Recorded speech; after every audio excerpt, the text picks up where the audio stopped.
ఇప్పుడు అసలైన పంచాయతీ ఏడ వచ్చింది? బీసీ రిజర్వేషన్ల దగ్గర అసలైన పంచాయతీ వచ్చింది. ఇప్పుడు 42% రిజర్వేషన్లు మేము ఇస్తాము అనే మాటను కాంగ్రెస్ పార్టీ కామారెడ్డి డిక్లరేషన్లో చెప్పింది. సో 42% రిజర్వేషన్లు ఇస్తాము అన్నందుకు తెలంగాణ రాష్ట్రంలో ఉన్నటువంటి బీసీ సమూహం అంతా కాంగ్రెస్ పార్టీకి ఓటేసింది. 42% రిజర్వేషన్ విద్యా ఉద్యోగాలు లోకల్ బాడీ ఎలక్షన్లో ఇస్తామనేటువంటి మాట చెప్తే ఓట్లేసారు. తీరా ఏం జరిగింది? 16 నెలల కాలం గడిచిపోయింది. 16 నెలల కాలంలో మొన్న ఏది కులగణన చేసిరు, ఆ కులగణన అనేకమైనటువంటి తప్పుల తడకతో కులగణన చేసిరు. కులగణన చేసి దేశానికి ఆదర్శం అని చెప్పి నవ్వుల పాలయ్యారు.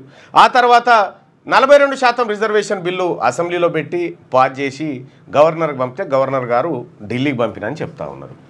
అయితే ఇదే కాదు, ఇది మొదటిదా కాదు. 2017లోనే బీసీలకు 37% రిజర్వేషన్ ఇవ్వాలని చెప్పి అసెంబ్లీలో రిజల్యూషన్ పాస్ చేసి రాష్ట్రపతికి పంపిన అప్పుడు ముఖ్యమంత్రి కె చంద్రశేఖరరావు గారు. ఆ కాగితం ఆనే పడింది. ఆ కాగితం ఆడ పడి ఉండగా 42% రిజర్వేషన్ కాగితాన్ని మళ్ళా పంపిరు, ఆ 37ది వాపసు తీసుకురు. మరి నిజంగా ఈ 42% రిజర్వేషన్ నిజంగా కాంగ్రెస్ పార్టీ ప్రభుత్వం ఇవ్వగలుగుతుందా అంటే వాళ్ళు ఇవ్వడానికి ఇష్టంగా లేరు. దాంట్లో అనేక రకాలైనటువంటి కొర్రీలు వీళ్ళే చేసి పంపిరు.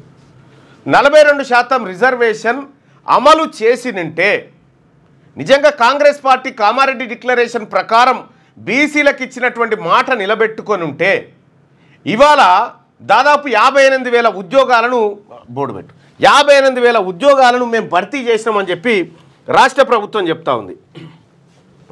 ఇప్పటి వరకు 16 నెలల్లో సరే అవి గతం పార్టీ చేసిన నోటిఫికేషన్లు అవన్నీ పక్కకు పెడితే 16 నెలల కాలంలో పాలనలో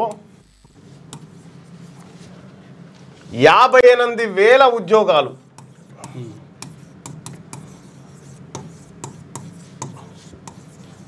భర్తీ చేసినామని చెప్పి తెలంగాణ ప్రభుత్వం ముఖ్యమంత్రి గారు చెప్పుకుంటున్నారు. ఈ నిజంగా ఈ 42% రిజర్వేషన్ కనుక బీసీలకు ఇచ్చినంటే, బీసీలకు అమలైనంటే దాదాపు ఎన్ని ఉద్యోగాలంటే 58,000 into 42/100 is equal to 24,360 ఉద్యోగాలు బీసీలకు రావాలి. ఇవి ఓన్లీ రిజర్వేషన్లో మాత్రం, రిజర్వేషన్లోనే, మళ్ళీ ఓపెన్ కేటగిరీలో వేరే. ఓన్లీ రిజర్వేషన్ ప్రకారం బీసీలకు దక్కాల్సినటువంటి ఈ 58,000 ఉద్యోగాలలో ఇవి దక్కాల్సిండే. నెక్స్ట్ ఇప్పుడు మళ్ళీ 18,000 ఉద్యోగాలు వేయబోతున్నామని చెప్పి వార్తాపత్రికలో వస్తూ ఉంది. 18,000 ఉద్యోగాలు, ఎందుకంటే వర్గీకరణ అయింది, 18,000 ఉద్యోగాలు వేస్తామని చెప్పి చెప్తా ఉన్నారు. దీంట్లో 42% తీసుకుంటే దాదాపుగా 7,560. ఈ 24,360 7,560 ఇది తీసుకుంటే 31,920 ఉద్యోగాలు బీసీలకు దక్కాల్సిందే. కేవలం రిజర్వేషన్లో మాత్రమే. కేవలం కాంగ్రెస్ పార్టీ తను ఇచ్చిన మాట నిలబెట్టుకుంటే ఇంత బీసీలకు లబ్ధి జరిగేది. నిలబెట్టుకురా లేదు. ఇప్పటి వరకు ప్రధానమంత్రికి లేఖ రాసిండు ఎవరు? రేవంత్ రెడ్డి గారు. ఏమైంది సార్? మీ రాసిన లేఖకు రిప్లై ఏమొచ్చింది? ఇది ఎందుకు చెప్పలేదు తెలంగాణ ప్రజలకి? 42% రిజర్వేషన్ కోసం అఖిల పక్షాన్ని ఢిల్లీకి తీసుకుపోతా అని ఇక్కడ బిల్లు పాస్ కాగానే ఓ లేఖ లీక్ చేసినావు. ఆ మండల్లో పాస్ కాకముందుకే మళ్ళీ అది ఇక్కడ పాస్ అయిపోయింది, ఇనాన్మస్గా పాస్ అయిపోయింది అని చెప్పినావు. ఆడ మండలిని అవమానించినావు. సరే అది పక్కకు పెడితే ఈ 42% రిజర్వేషన్ కోసం నరేంద్ర మోడీ గారికి రాసిన లేఖ డూప్లికేట్ లేఖనా? నిజంగానే రాసినవా? అపాయింట్మెంట్ అడిగినావా? అడిగితే ఎప్పుడు అడిగినావు? వాళ్ళేమన్నారు? ఇప్పటిదాకా నెల రోజులు అవుతా ఉంది కదా, ఇప్పటిదాకా ఏం జరిగిందో ఎందుకు చెప్తలేవు? అప్పటికే ఆ బిల్లు కాగితం అక్కడ పోయిందా కేంద్రానికి? అసలు పోయిందా అంటే మీ లేఖ కంటే ముందు పోయిందా? అది పోకపోగా బిల్లు కాగితం గవర్నర్ దగ్గర ఉండగా పాస్ చేయమని ఢిల్లీలో పోయి ధర్నా పెడతావు. ఈ ఎవరిని ఫూల్ చేయడానికి? ఏప్రిల్ నెలల బీసీ సమాజాన్ని ఫూల్ చేయడానికా? దేనికోసం అన్నట్టు? ముఖ్యమంత్రి గారు మీరు చేసేది చీటింగ్ అని పట్టబాటీలు అందరికి అర్థమవుతా ఉంది. పైపెచ్చు మొన్న రాధాకృష్ణ గారు నిన్ననా ఏమో రాసిగా కొత్త పలుకు అని, అది ఆర్కే కొత్త పలుకు కాదు, ఆర్ఆర్ పలుకు. అది రేవంత్ రెడ్డి గారు రాహుల్ గాంధీ 90% బీసీలకు న్యాయం చేస్తా అని మాట్లాడుతాను, అదంతా నడవదిడా, నీ సిద్ధాంతం మార్చుకొని రాధాకృష్ణ గారితో చెప్పిస్తున్నాను. అది పాత పలికే సార్, అది పాత పలికే సార్. ఏదేమైనా కూడా ఇక్కడ బీసీలకు రావాల్సినటువంటి ఇప్పుడు కొత్తగా 18,000 ఉద్యోగాలు వేస్తా అని చెప్తా ఉన్నావు. బీసీల 42% వాటా ఏంటి, దీనికి సమాధానం ఏంది? ఈ రాష్ట్ర ముఖ్యమంత్రి గారు ఈ బీసీలకు దక్కాల్సినటువంటి ఇప్పుడు మీరు 42% ఇక్కడ విద్యా ఉద్యోగాలలో ఇంప్లిమెంట్ చేస్తే 7,560 ఉద్యోగాలు మా బీసీలకు దక్కుతాయి రిజర్వేషన్లో. మా ఎస్సీ సోదరులకు ఎస్టీ సోదరులకు వాళ్ళ జనాభా దామవాల్స ప్రకారం వస్తాయి. మరి ఈ ఉద్యోగాలలో ఇప్పుడు 58,000 ఉద్యోగాలు భర్తీ చేస్తే ఇందులో ఈడబ్ల్యూఎస్ కోట అమలు చేసుకున్నాం. ఇప్పుడు దీంట్లో ఈడబ్ల్యూఎస్ ఉంటుంది. మరి మా బీసీలు ఏం కావాలి, మా బీసీ ప్రజలు ఏం కావాలి? దీనికి ఏ కమిషన్ వేసినావు, ఏ లెక్క తీసినావు? ఇవాళ 58,000 ఉద్యోగాలు హడావిడిగా భర్తీ చేసి ఆయన పేరేంది, టీజీపీఎస్సీ చైర్మన్ గా చేసిన మహేందర్ రెడ్డిని, ఎక్స్ డీజీపీ మహేందర్ రెడ్డిని పెట్టి ఇవాళ గ్రూప్ 1లో దాదాపుగా మెరిట్ లిస్ట్ లో 30-40% ఉద్యోగాలు కొట్టుకపోయారంటే మీరు ఎంత పెద్ద కుట్ర చేస్తున్నారో బీసీల మీద అర్థమవుతా ఉంది. ఇప్పుడు కన్ఫర్డ్ ఐఏఎస్ ఐపీఎస్ వాళ్ళు మరి ఇప్పుడు కొత్తగా భర్తీ చేసే ఉద్యోగాల విషయంలో ఏంది మీ స్టాండ్ ఏంది? 42% సంగతి ఏంది? బిల్లు పాస్ చేసిన వాడు బారేసినా అయిపోయిందని అంటే కుదరదు. రాజీనామా చేయి నీకు చేత కాకపోతే. బీసీలకు 42% రిజర్వేషన్ ఇప్పించే చేత కాకపోతే రేవంత్ రెడ్డి గారు రాజీనామా చేయి. ముఖ్యమంత్రి పదవికి అనర్హునివి నువ్వు. 42% బీసీలకు ఇవ్వకపోతే ఎన్ని రోజులు చెప్తావు, ఎన్ని రోజులు మభ్య పెడతావు? ఇంకా ఇప్పుడు ఎస్సీల వర్గీకరణ చేసి జిందాబాద్ అంటా ఉన్నావు. మరి బీసీల గురించి ఏంది నీ సంగతి?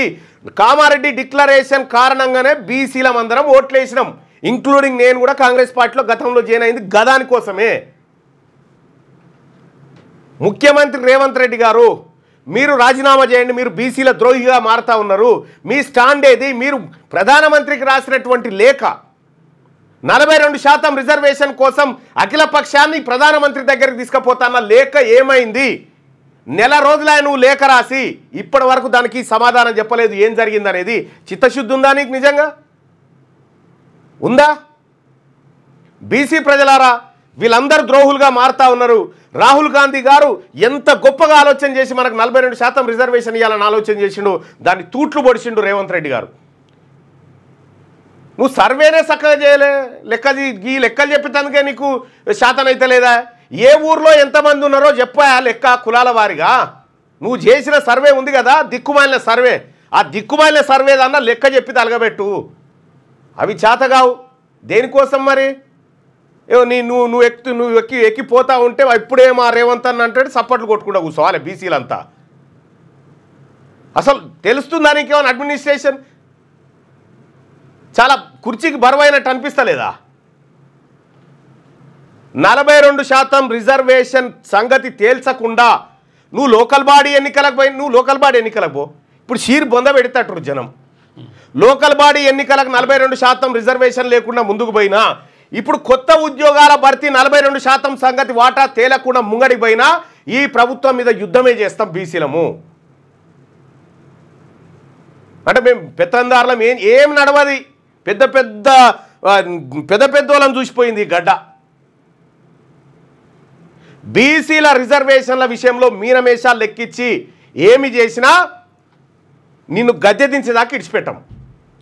కాదు, ఇప్పుడు ఏమంటారంటే ఒకవేళ 42% రిజర్వేషన్ ఇప్పుడు స్థానిక సంస్థలు ఉంటుంది కదా, మేము ఇవ్వకుండా మేము సీట్లు ఇస్తామంటే నీ బిచ్చం ఎవరికి కావాలి? నువ్వు గా మాట అప్పుడెందుకు చెప్పలే మరి కామారెడ్డి? అప్పుడు దీనివల్ల నష్టమే జరుగుతుంది. ఎందుకు చెప్పన్నా 42% బీసీ మంత్రులారా, పొన్నం ప్రభాకర్ గారు, కొండా సురేఖ గారు, 42% రిజర్వేషన్ సంగతి తేల్చకపోతే మీరు కూడా రాజీనామా చేయాలి. ఎవరి బీసీల పక్షాన ఏ సెక్షన్ నుంచి మంత్రి పదవులు అయ్యారు మీరు? ఈ వర్గాల నుంచే కదా. వీళ్ళ గురించి మాట్లాడేది లేదా? కాబట్టి బీసీ మంత్రులు బాధ్యత వహించాలి. అలాగే ముఖ్యమంత్రి రేవంత్ రెడ్డి 42% బీసీలకు రిజర్వేషన్ ఇవ్వకుండా ఇటు ఉద్యోగాల భర్తీ కానీ అటు లోకల్ బాడీ ఎలక్షన్ కానీ సరే అవ్వంటే నోటిఫికేషన్లు ఇచ్చిరు. బిల్లు పాస్ అయిన తర్వాత, అసెంబ్లీలో పాస్ అయిన తర్వాత నువ్వు వేద్దామనుకుంటున్నటువంటి ఉద్యోగాలు కాబట్టి వీటి సంగతి 42% తేల్చకపోతే ముఖ్యమంత్రి గారు చెప్తా ఉన్నాం, నీకు నాకేం వ్యక్తిగతమైన పంచాయతీ లేదు, సరే నువ్వు ఎన్ని రకాల కుట్రలు చేసినా కూడా, కానీ నా బీసీలకు 42% రిజర్వేషన్ల విషయంలో నువ్వు నాకు పెద్ద లెక్క కూడా లేవు. అదే మాకు కావాల్సింది. మా ప్రజల లెక్కలు చెప్పవు, లెక్కలు దాచిపెడతావు, సూచాయగా బీసీలు ఇంతమంది రానో లెక్క ఏది గప్పగుత్త ఏది లెక్కేస్తావు అంటే మేము పిచ్చోళం అనుకుంటున్నావా? తెలివికల్లోని నువ్వే అనుకుంటున్నావా? నువ్వు రంగంలో తెలివికల్లోనివే, పరిపాలనా రంగంలో కాదు, గుర్తుపెట్టుకో. అందుకోసమే సీరియస్గానే చెప్తా ఉన్నాం. ఇక కాంగ్రెస్ మీద యుద్ధమే అవుతుంది. రేవంత్ రెడ్డి గారు మీరు 42% పైన మీ స్టాండ్ ఏం దాకా వచ్చింది? ఒకసారి 42% విషయం పక్కకు పెట్టు. ఏమాయ ముఖ్యమంత్రి గారు, నేను ఇంక కొన్ని అడుగుతా. సరే 42% మా బీసీల గురించి అది వదిలిపెట్టే ముచ్చటే లేదు, మిమ్మల్ని వెంటాడతాం. కానీ